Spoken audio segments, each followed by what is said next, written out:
So the next stage of these nightstands is putting the veneers down on the compound curve panels. So I've got these nicely sanded out, curve put in place, and the cross banding on top. That was done in the vacuum bag. And I'm going to go through the same process with these veneers. Now, I have labeled all my veneers properly. Oh, I did that a while ago, so I know exactly the the pattern that these go in. So this being the front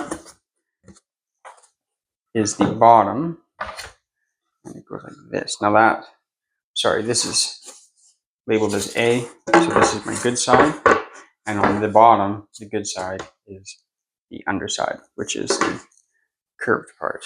This one matches this way, and that is to keep the pattern consistent for both the tables that go all the way around. Unfortunately, I can't show that pattern right now, but hopefully I will soon in the coming weeks. So the next step is to mark my center on my panel, line it up with the edge joint, trace out the panel, and I'm going to leave about 32nd of an inch on each side. That is to account for the angle the edges of the veneer will be once it's glued into place. I don't want to leave too much because I don't want the bag to break it off the edges, but I need a little bit there just to account for that because I do not have that much room to remove off of here.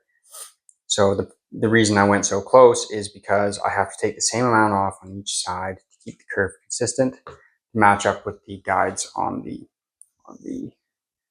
table. So I will cut these out, and I'll take my cabinet scraper and I'll scrape off any leftover glue on the joint and flatten out any bumps. These are really nice, so there's not much, if any, to do on that,